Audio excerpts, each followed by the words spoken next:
गणित 1 प्रकरण 4 मधला सराव संच 4.2 त्यामधला प्रश्न पहिला पहा. ए छेद बी बरोबर एके छेद बीके म्हणजे आम्ही एखाद्या गुणोत्तराच्या अंशाला आणि छेदाला एकाच संख्येने गुणाकार करू शकतो.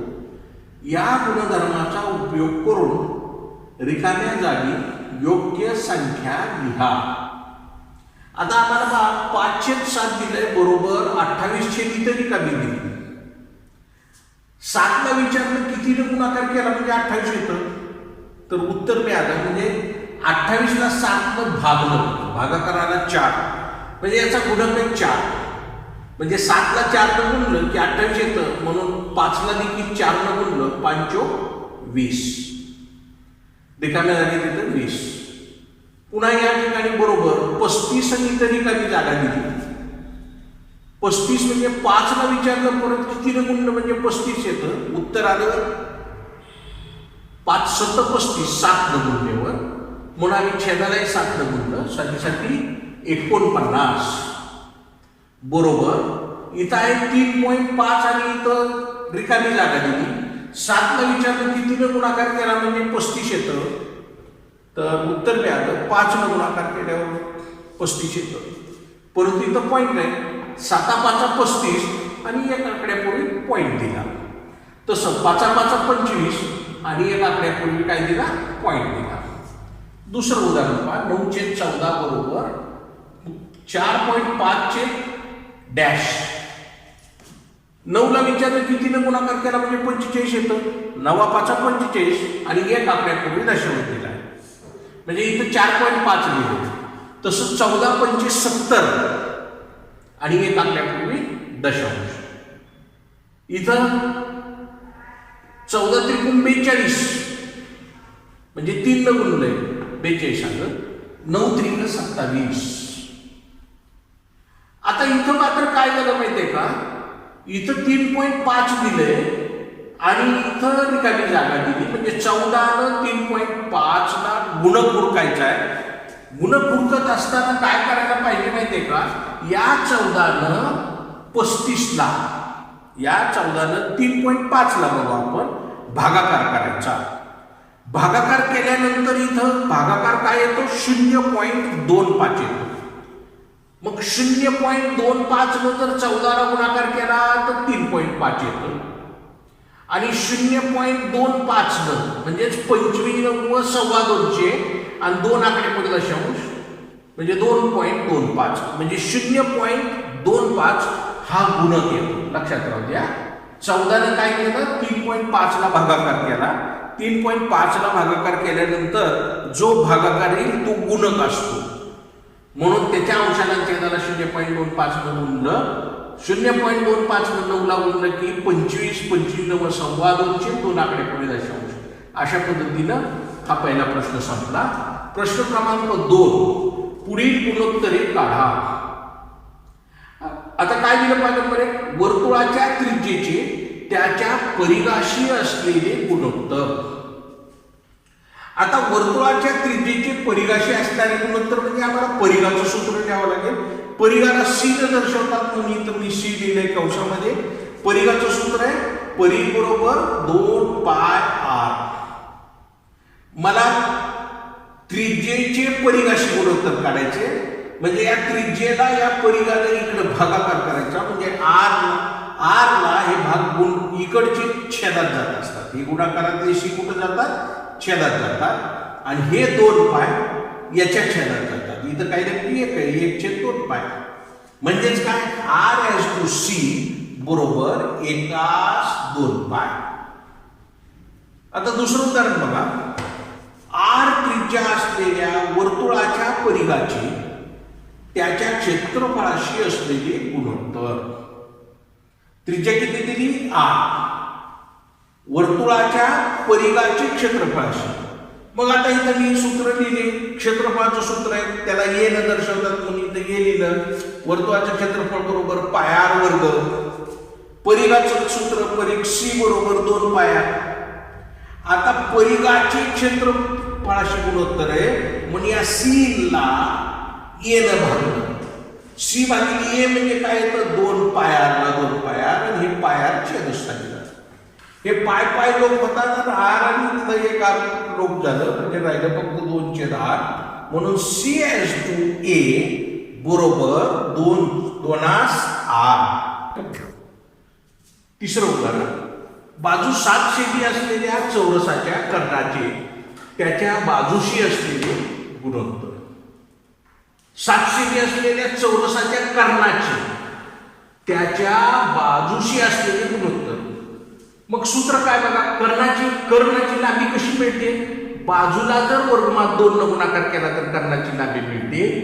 हे बाजू आम्हाला 7 सेमी दिली म्हणून मी इथं काय केलं 7 वर्गमुळात 2. आता कर्णाचे बाजूशी गुणोत्तर म्हणजे कर्ण अंशात आहे बाजू छेदात आहे. बाजू किती आहे 7 आहे म्हणून ही गुणाकारातले 7 कुठं झाली तर भागाकारात आले कर्णाच्या. मग कर्ण छेद 7 बरोबर इकडे काय राहिले वर्गमुळात 2 आणि छेदात काय राहिले 1 आहे. मग कर्ण ॲज टू 7 बरोबर वर्गमुळात 2 ॲज टू 1. चौथं उदाहरण पहा, लांबी 5 सेमी व रुंदी 3.5 सेमी असलेल्या आयताच्या परिमितीचे क्षेत्रफळाशी असलेले गुणोत्तर. आता परिमितीचे क्षेत्रफळाशी म्हणजे लांबी आणि रुंदी दिली आम्हाला, मग परिमितीचं सूत्र काय पाहिलं? परिमिती बरोबर 2 कंसात लांबी आणि रुंदी. मग 2 कंसात 5 आणि 3.5 या दोघांची बेरीज येते 5 आणि 3 8.5 ला 0.5 आणि या दोघांचा गुणाकार येतो 17.0 म्हणजे परिमिती किती आली 17. क्षेत्रफळ काढलं, लांबी गुणिले रुंदी 5 गुणिले 3.5 या दोघांचा गुणाकार येतो 175 आणि एक आकडे पुढे दशांश म्हणजे 17.5. आम्हाला विचारलंय परिमितीचे क्षेत्रफळाशी म्हणजे परिमिती अंशात आणि क्षेत्रफळ छेदात. परिमिती अंशात आणि क्षेत्रफळ छेदात लिहिलं बरोबर परिमिती आहे 17 आणि क्षेत्रफळ आहे 17.5. हे पॉइंट एक आकड्याला पुढे सरकवलं की अंशात 1 येतं म्हणजे 170.175. आता याला मी इथं 0 आणि 5 आहे म्हणून 5 न भागाकार जातो. 5 त्रिक 15 2 उरले 5 चोक 20. 5 त्रिक 15 2 उरले 5 5 25 म्हणजे 34/35. म्हणजेच काय झालं परिमिती ॲज टू क्षेत्रफळ बरोबर 34 ॲज टू 35. 9वीच्या प्रकरण नंबर 4 मधलं सराव 4.2 मधला प्रश्न 3रा. पुढे दिलेल्या गुणोत्तराच्या जोड्यांमधील लहान मोठेपणा ठरवा. आता पहिली जोडी बघा वर्गमुळात 5/3 आणि 3 वर्गमुळात 7. काय करायचं नेमकं पहा, या वर्गमुळात 5 आणि वर्गमुळात 7चा गुणाकार केला आणि 3 आणि 3चा गुणाकार म्हणजे पहिल्याचा अंश दुसऱ्याचा छेद दुसऱ्याचा अंश पहिल्याचा छेद यांचा गुणाकार करायचा. वर्गमुळात 7×5=35 येतात आणि याला जर 3 त्रिक 9ला जर वर्गमुळात टाकलं तर काय येतं 9चा वर्ग 81. मग आता 35 आणि 81 म्हणजे मोठं कोण आहे 81 म्हणून इथं लिहिलं हे लहान आहे वर्गमुळात 35 लहान आहे वर्गमुळात 81. याचाच अर्थ असा झाला की वर्गमुळात 5/3 लहान आहे 3 वर्गमुळात 7. दुसरं उदाहरण बघा 3 वर्गमुळात 5/5 वर्गमुळात 7 वर्गमुळात 63 वर्गमुळात 125. आता याचा परत गुणाकार 3 वर्गमुळात 5 हे वर्गमुळात 5 आहे म्हणून वर्गमुळातल्याला मी एकत्र लिहिलं 5 गुणिले 125. इथं 5 हे इथं लिहिले आणि 7 आणि 63 यांचा गुणाकार केला. आता 5 न जर 3ला जर मध्ये घेतलं वर्गमूळ चिन्हला तर 9 होतात आणि 5 आणि 125चा गुणाकार येतो 625. 5ला जर मध्ये घेतलं तर 25 होतात. 7 आणि 63चा गुणाकार येतो 441. 9 न जर 625ला गुणलं तर येतात 5625 आणि 25 न 441ला गुणलं तर येतात 11025 म्हणजे 11025 5625 पेक्षा मोठे आहेत म्हणजे मोठे आहेत चिन्ह इकडे केलं.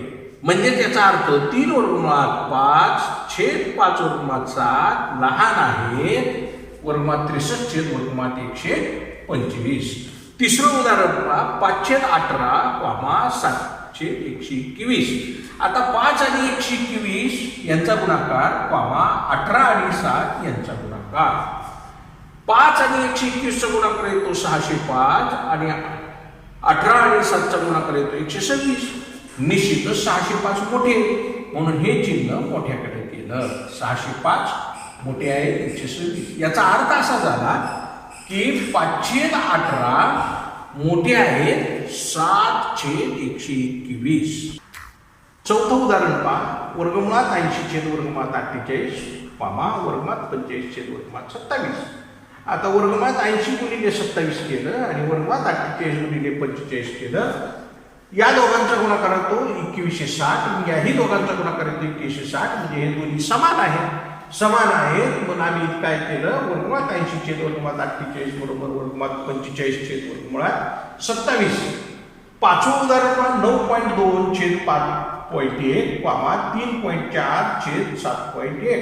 9.2 आणि 7.1 यांचा गुणाकार केला आणि 5.1 आणि 3.4 यांचा गुणाकार केला. या दोघांचा गुणाकार येतो 65.32 आणि या दोघांचा गुणाकार येतो 17.34. निश्चितच 65.32 मोठे आहे म्हणून 9.2 छेद 5.1 मोठे आहे. 3.4 छेद 7.1. सराव संच 4.2 मधले चौथं उदाहरण पहा. चौकोन एबीसीडी समांतर भुज चौकोन आहे. त्यांच्या कोन ए व कोन बी च्या मापांचे गुणोत्तर 4:5 आहे. तर कोन बी चे माप काढा. आता समांतर भुज चौकोनाची आकृती काढली तर आम्हाला गृहीतक लिहिण्याची आवश्यकता नाही. मी समांतर भुज चौकोन एबीसीडी काढलाय. एबीसीडीचं गुणोत्तर त्यांच्या ए आणि बी कोणाचं गुणोत्तर 4:5 दिले, पण त्या गुणोत्तराला x न गुणाकार करून लिहायचंय.